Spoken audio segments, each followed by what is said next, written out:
Welcome to my koi pond construction video. To give you a brief overview of what I did in 2019.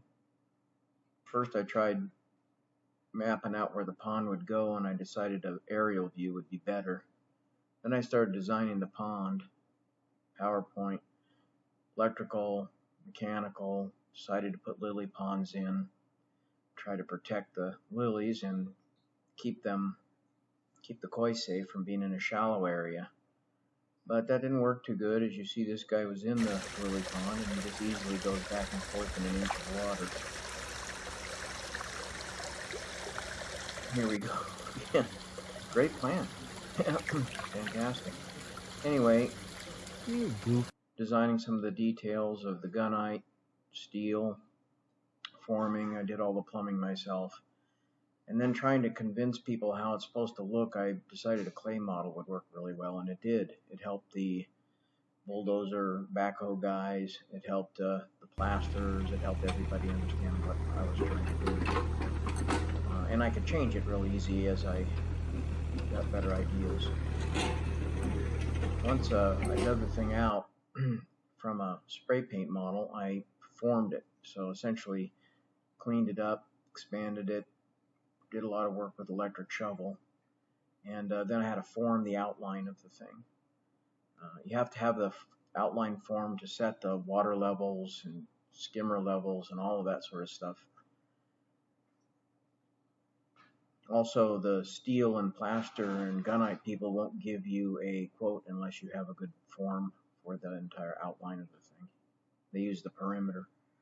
There's the plumbing I was setting in place. That is an enormous amount of work, especially the 3-inch PVC by myself. This is me still working on the waterfall. It was very difficult to envision how that was going to come off the hill. Finally decided a big basin I formed at the top, and then used the steel structures you'll see later to build the waterfall pieces. Here the steel guys are now beginning to lay the steel in. I had to specify that. I wanted a lot of steel, especially because of the retaining wall in back. The pond is about 4.5 to 5 feet deep at the very deepest part. It's shaped as two bowls with the two main drains, as you can see sticking up from the bottom there. You can see the big holes in the side, those are light niches. You'll see those go in later. And I had to stick with these guys constantly because if not, you come back after the work is done and then have to say that that isn't right, or you didn't do it right, or you skipped a step or whatever. Here they're just lifting the rebar cage up off the shell to make sure the rebar's in the middle of the gunite. See here it's kind of finished, not really. They got all done, and then I took a long look at it for 4 or 5 hours and realized that they hadn't built the waterfall structure correctly. Also, the light niches needed to be jackhammered out, and I did an enormous amount of work to enlarge those so that I had a lot of strong gunite around the light niches. That's looking on top of the waterfall. You can see the plumbing going around underneath the plywood. There's a massive amount of plumbing in this thing. Waterfall up at the top. Tree up there's since been removed. And this is me trying to space out the light niches from the rebar. Those have to be on the surface of the plaster. See all the plumbing and the detail. I worked on this thing every day for a long time. Me standing on the waterfall stuff. There's a light niche. All the lights point away from where people normally stand to view it, so they don't have to be blinded by a bright light shining at them. That's the skimmer and a water overflow automatic filler. See all the jet pipes poking in, those get cut off and flushed to the surface.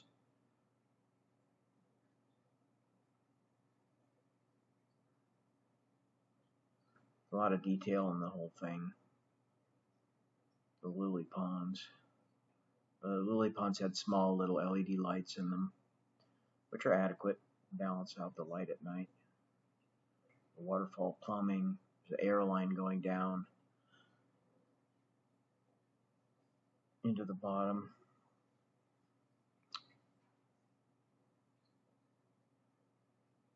I tried to leave as much landscaping as I could. There's the plumbing sitting in place. It's all under pressure.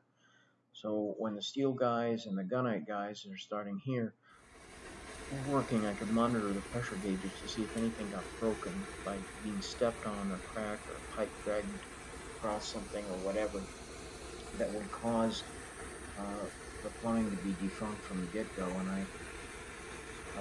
I watched that constantly. Like every 20 minutes I'd go over and make sure that the pressure was still there on all of them, and they were fine. I was pretty paranoid, especially given the amount of work that plumbing was. I had a plan to fix it in place if they broke it, and I could see where they broke it.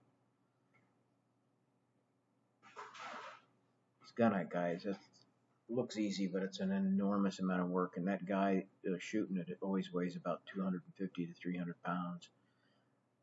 And there's a lot of thrust pushing that thing, that hose nozzle back from you. See them building up the walls here, retaining wall. There's a rock deal that you'll see all the way around the edge for to support the rock.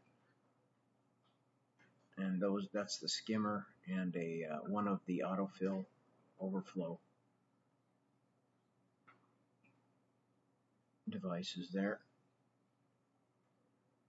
It was fun watching them. That guy shoveling out the rebound, if anyone ever does this, you might want to pay to have them take that rebound, that extra stuff he's shoveling out. If you don't pay for them to remove it, they'll pile up 300, 400, 500 pounds of that stuff all over everything in your yard, and then they just leave. And that hardens really into a crust that needs a sledgehammer to be broken up to be removed, and it just adds 3 or 4 or 5 days of hard work to clean up the mess they make. It's worth paying them to remove all that.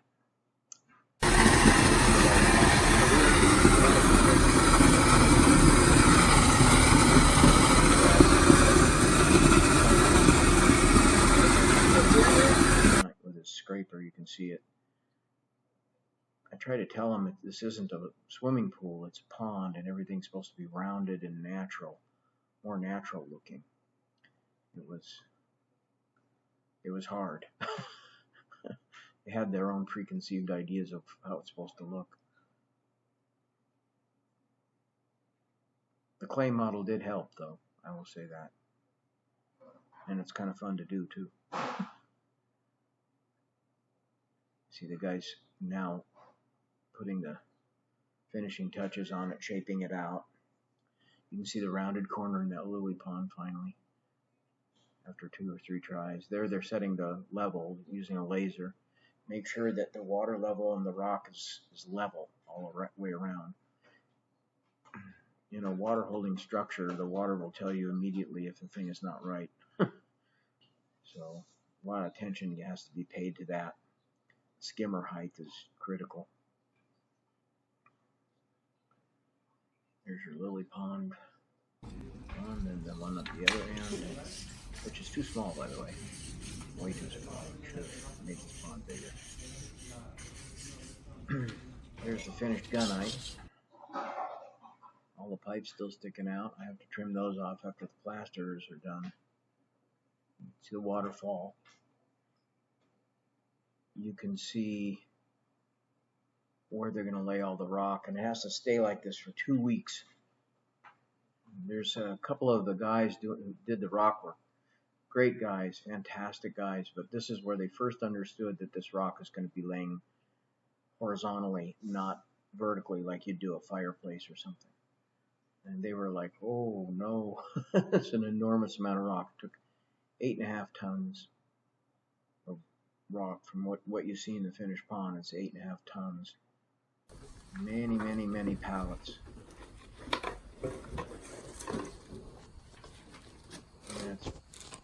taking work. If you're not careful, you end up getting mortar, as they call it, mud on the rock, and it never looks the same. So you have to rinse it many times, and then you have to put an acid wash on it to take the lime off. See them work in various pieces of it.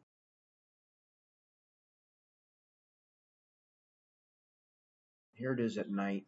Thought that was a really pretty shot. You can just kind of get a feel for how it all looks. I helped pick out every one of those stones.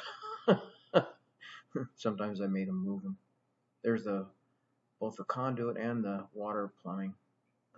All had to be in place and pressurized so that if anything was broken, I would know it. And you can see it laying in there. These are the connections to the manifold. That's the pump equipment being set in place. And there's the manifold. I ended up building it myself. They sell them, but then you have to live with their spacing. And I didn't want the pipes that close together, so that if I ever had to work on them, I could.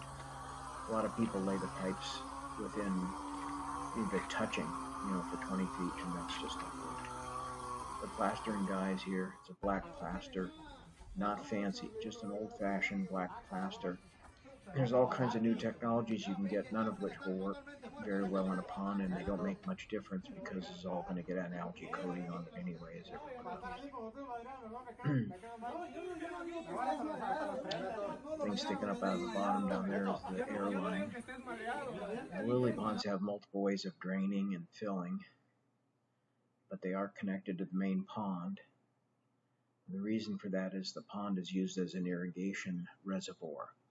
So the irrigation reservoir is what holds all the water for my whole property. Everything in the property is watered out of this pond, and as the water is used, a well powers the autofill devices, and they refill the pond. What that means is the pond gets about a 20% water change every day. As soon as the plaster's done, you have to fill it with water. You cannot let it sit there. It has to cure underwater. So I filled it, and it took 5,300 gallons, start to finish, and this is what it looked like. It's almost like a swimming pool. Actually, it pretty much is a swimming pool. It's very alkaline because the plaster's still curing. It gives off a lot of lime and soluble salts into the water. And you have to keep it running. Everything has to stay wet. Here it is after a lot of earth moving and landscaping. It's an enormous amount of work in itself. The stone perimeter, the lawn, all the irrigation, the pipes, and everything like that. And so it's still in process. I mean, there's parts of it that I've done that I like, and parts of it that I'm going to do over. Then I got a few fish, all of them I think from Genki. This one is my only real fancy one, a Hiyotsuri. Her name is Snooks. She's cute as a button. Thanks for watching. Appreciate it. I really want to thank Steve Walker at Sacramento Koi. He was the founder of Sacramento Koi, and he is a real gentleman and a pleasure to work with. He gave me a lot of good advice and listened to some of my goofball ideas, and was very supportive. Marcus Zellman was a stonemason. He and his crew, Froy and the rest, they just did a spectacular job, and I loved working with them. Marcus has become a very good friend of mine. Kevin Pham at Genki Koi in San Jose, very helpful. He and the team there at Genki, just tremendous to work with, and just a great place to go hang out. Thank you all for your help in making this pond come to fruition.